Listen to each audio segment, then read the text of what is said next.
Take the beat to the street.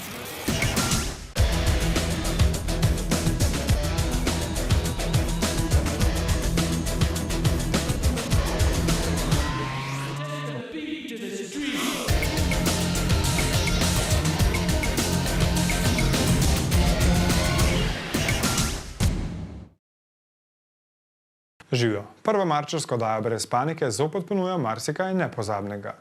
Na informativnem dnevu so se mladi odločili o svoji prihodnosti. Na Pahi nastaja neverjetna zgodba treh uspešnih mladih. Oliver Saks bo spregovoril o možganih in glasbi. Pogledali bomo, kakšne so se barve Polinezije in pokukali na pravo pustno zabavo. Uživajte!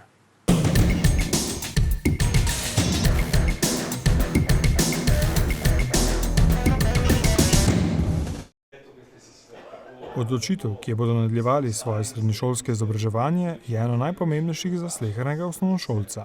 Učencem 8. in 9. razredov so utrip dogajanja na gimnaziji Novo mesto predstavili ustvarjalni dijaki in njihovi profesorji. Poleg programa splošne gimnazije so učenci spoznali tudi delo v športnem oddelku gimnazije in v klasičnem oddelku. Veliko dejavnikov vpliva na njihovo končno odločitev. Zato, ker je tako, tu da veliko tega novega znanja in je tudi veliko izmenjav, s katerimi pa lahko potuješ. Hočem iti naprej študirati, pa si ne vem točno kam. In mi je zaradi tega dobro, da nimam na neko specifično področje, da grem lahko imam potem veliko izbire. Pa tudi te izmenjave so mi zelo všeč. Učencem je bilo na informativnem dnevu všeč tudi dejstvo, da so veliko informacij izvedli od dijakov, torej njihovih predhodnikov na šoli. Učence zanima, kaj dobijo tukaj na gimnazijo, potem naprej za naslednji študij. Gimnazija v bistvu ni samo šola, to so 4 leta življenja, ki jih preživiš s prijatelji, sošolci, z profesorji in v bistvu ti dajo neko osnovo potem za poklicno pot. Gimnazija je skupek večjih stvari. Je pouk, potem pa so še dodatne obšolske dejavnosti. Recimo, jaz predvsem sodelujem pri gledališču, pa šolskem glasilu in v bistvu so to neki dodatni talenti, ki jih lahko na gimnaziji razvijaš. Zanima jih, kakšni so odnosi s profesorji, ne vem, kako poteka ocenjevanje, kak je prehod iz osnovne šole v srednjo šolo, take stvari. Ko svoje povedo dijaki, pa nastopi tudi vodstvo šole. V prvi vrsti jih seveda zanima, kako poteka samo življenje na šoli, torej pouk je seveda naša, bom rekla, prvotna ali pa najbolj temeljna dejavnost. Njih pa seveda zanima vse tisto, kar ni pouk, torej vse tisto, kar se poleg pouka na šoli še dogaja, torej obšolske dejavnosti, obvezne izbirne vsebine, sodelovanje v projektih, koliko imajo možnost sodelovati.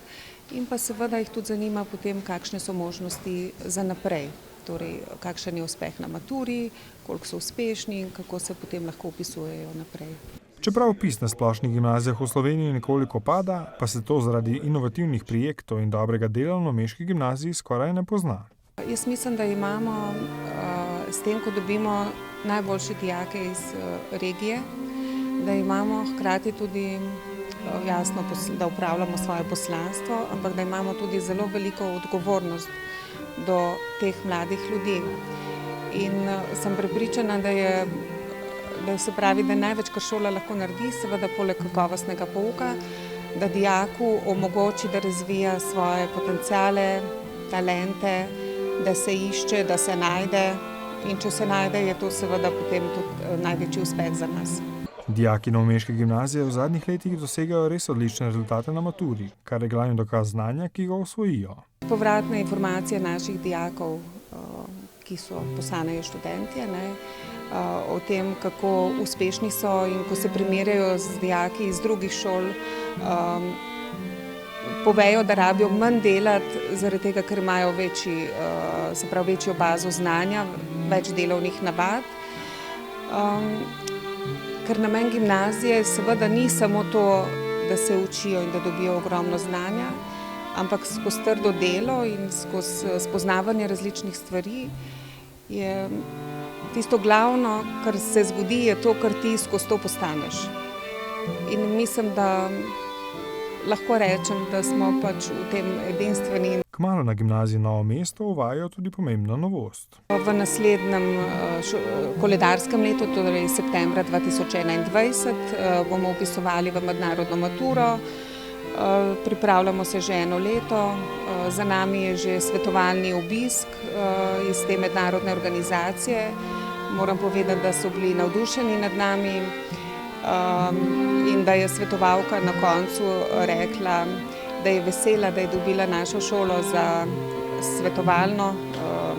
svetovalni material, ker ne bo imela veliko dela, ker imamo stvari urejene, poštimane in da smo torej po njenih besedah na ravni privatnih angleških šol.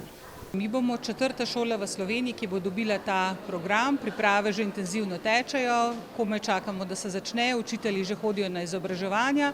To bo program, ki bo potekal v 3. in 4. letniku gimnazije in se bo zaključil z mednarodno maturo. Vse bo potekalo v angleščini, tako da mi se veselimo tega izziva in mislimo, da je to res dodana vrednost izobraževanju na naši šoli. Dijaki so že večkrat izrazili željo, da jih zanima tudi kaj več kot klasični maturitetni izpit. Zanimanja je kar nekaj, gre za povpraševanje, seveda je to program, ki bo odprt ne samo za naše gimnazijce, ampak bodo vanj lahko se vpisali tudi iz drugih gimnazij, okoliških v regiji, iz tehniške, iz biotehniške, iz ekonomske, seveda pa je potem pač po tem standardu, ki je predviden za mednarodno maturo povsod po svetu, poteka izobraževanje in tudi zaključni izpiti.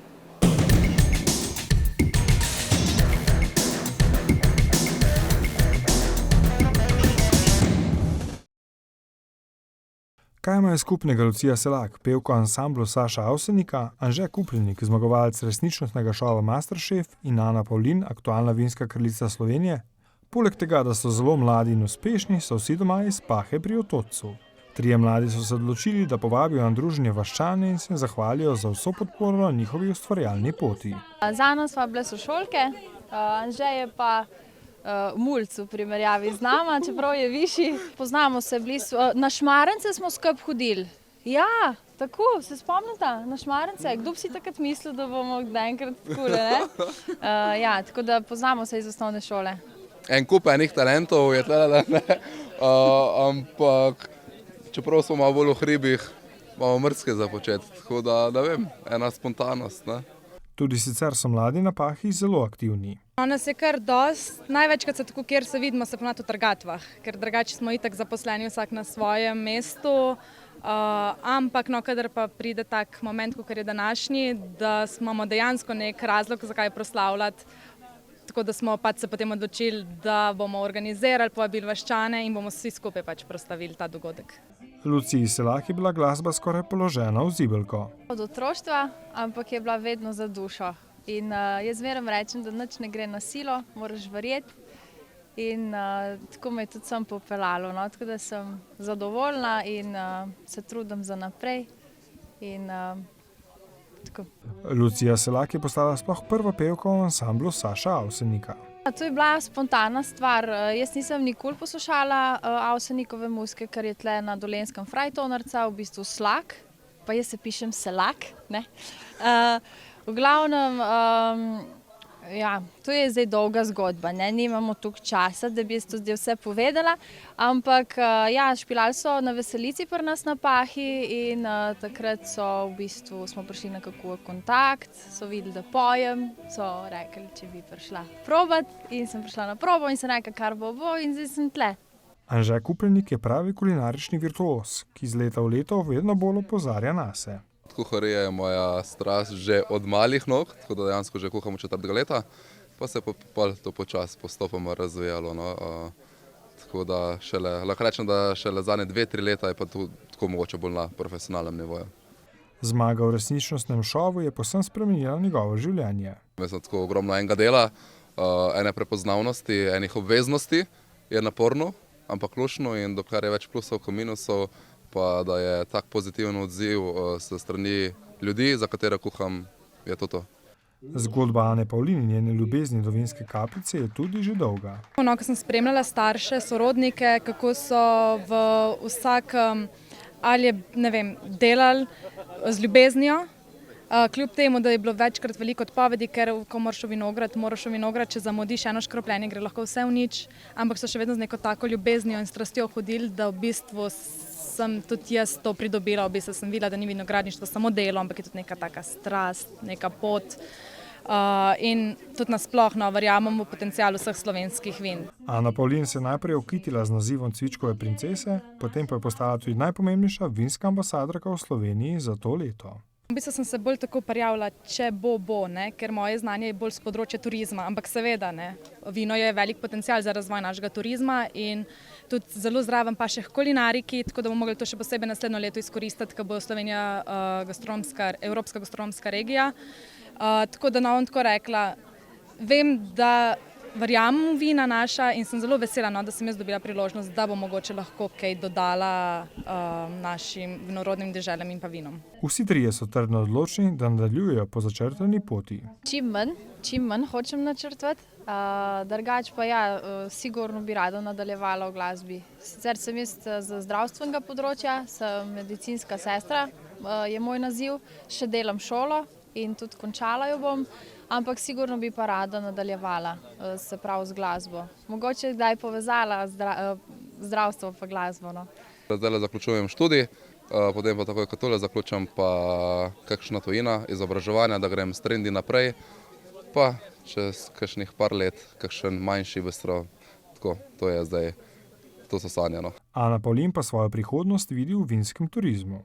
Zabava z domačini se je sicer zavlekla do jutranjih ur. Trio mladih pa obljublja, da bodo domači kraj povsod nosili s sabo v srcu, ne glede na to, kam jih odpelje pot.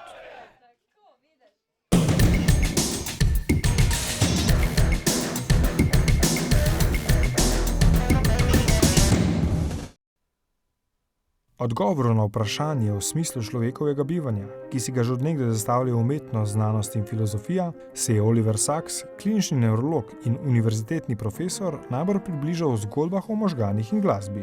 Predstava Muzikofilija je eden letošnjih gledaliških vrhuncev v novomeškem Anton Podbevšek teatru.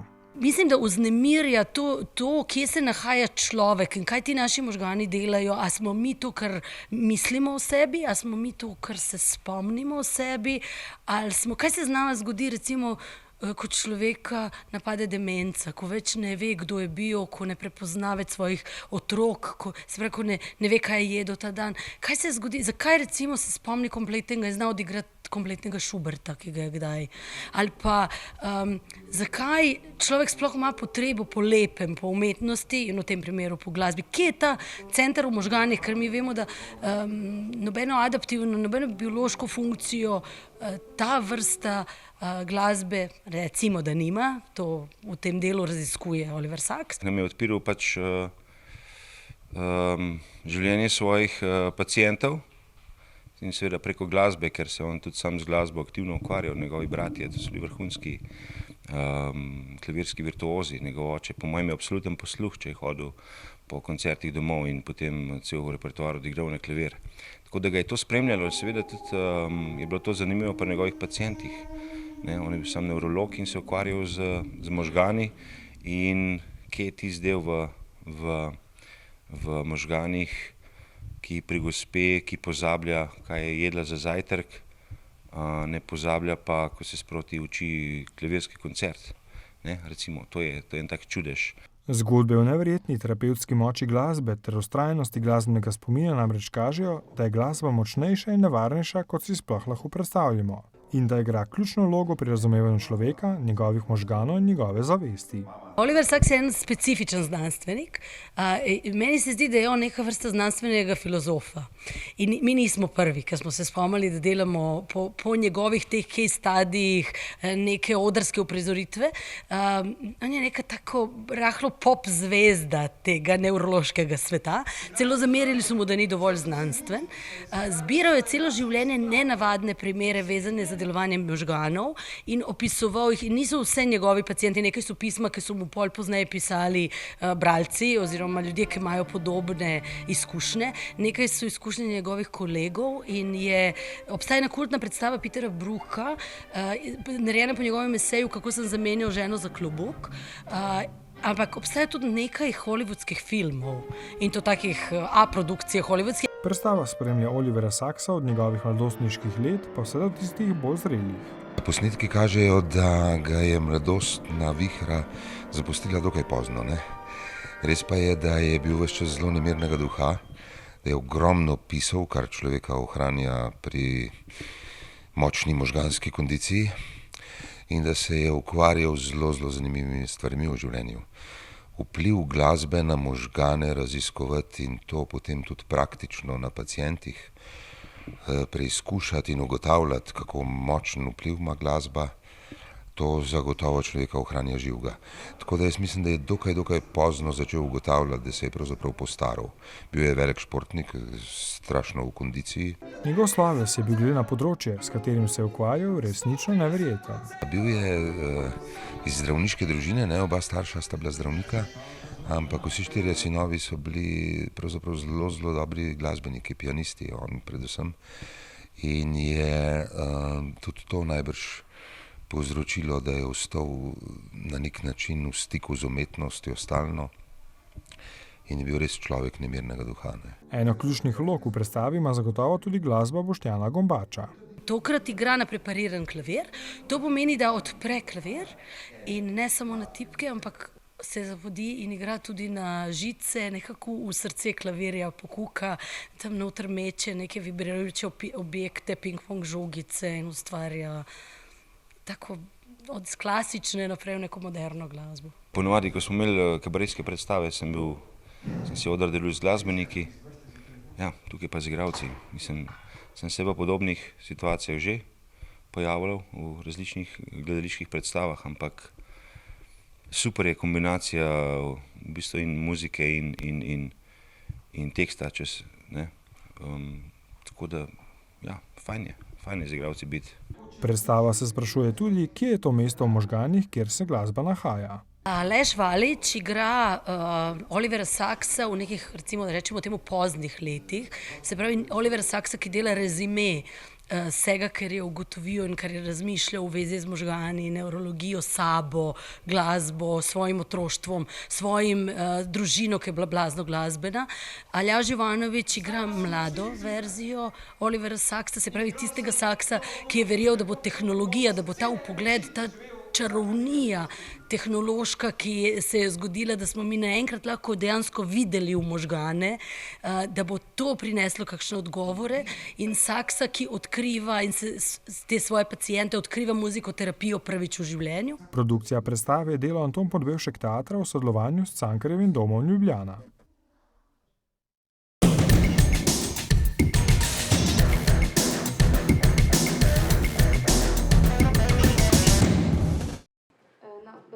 Jasna Tuta je zadnjih 10 let večino časa preživela na otokih Južnega Pacifika, kjer je svojo jadrnico plula od zaliva do zaliva in tako od blizu spoznala tamkajšnje kraje, ljudi in običaje. Največ časa je preživela v francoski Polineziji, državi bujnih vulkanskih otokov in eksotičnih plaž, ki ji je posvetila svojo zadnjo knjigo Vse barve Polinezije. Njen prvenec Moj svet sredi oceana, v katerem opisuje mesec dni dolgo neprekinjeno plovbo od Mehike do Polinezije, je hitro pošel in bo letos doživel novo izdajo. Svoje izkušnje rada deli tudi preko pripovedovanja zgodb ob fotografijah. Polinezijo sem pristala, ker je bila prvo kopno po Tihem oceanu, tako da potem kot 32 dni nisem videla kopnega, je bilo kjerkoli bi se ustavila. S tem, da če je Polinezija na koncu take plovbe, potem še lepše, ker to je ena najlepših destinacij na svetu, prav gotovo. In kakšen je bil njen prvi vtis, ko je priplula v enega od polinezijskih pristanov? Wow. In to ne samo prvi, to je bilo prvič in potem sem bila tam 3 leta in čisto vsak dan, ko sem pogledala okrog sebe, sem rekla wow. Seveda raziskovanje sveta na jadrnici je nekaj povsem drugega, kot pa recimo peš ali z avtom. Po njenih izkušnjah spoznaš mnogo več. Zelo počasno, kot prvo, in meni je všeč to, da ljudje te ne jemljajo kot turista, te jemljajo kar naenkrat tam živiš z njimi, si pač si postavil svojo hišo tam, tako da si del njih, del skupnosti in si takoj pač greš v trgovino, greš v železnino, ne hodiš v restauracije in recimo na predstave, turistične, tako da si res del skupnosti od vsega začetka. Verjetno so se v zadnjih letih tudi domačini navadili na številne turiste, ki obiskujejo njihovo deželo. Polineziji so čudovite gostitelji, tako da je res lepo priti, tudi kot turist. Polinezija pa je bila le del njenega daljšega raziskovanja. Del, ki pa se je najbolj prikupil. Jaz sem bila še v Avstraliji, v Mehiki, na Fidžiju, na Tongi, tako da ogromno držav, vsaka ima svoje lepote, je težko zbrati, ko imaš veliko otrok, ne moraš zbrati najlepšega. Zame Polinezija pa ima res eno posebno mesto v mojem srcu. Polinezijska kulinarika ni polna presežkov, ampak imajo dobre ribe in sveže sadje in tudi od tega se preživi. Naša sogovornica pa je v svojih popotniških izzivih napisala že več knjig. V bistvu jaz sem preživljala vso pot, sem pisala članke, zaradi tega je bilo v bistvu bolj nuja na začetku, pa sem vedela, da to ljudje radi berejo in zdaj nadaljujem s tem, članke razne zbiram knjige in vidim, da je tako, odzivi so zelo pozitivni, tako da bom nadaljevala. Kmalu se bo podala že na novo dogodivščino, vendar ne ve še, kje bo jutri, tako da se bo glede destinacije pustila presenetiti.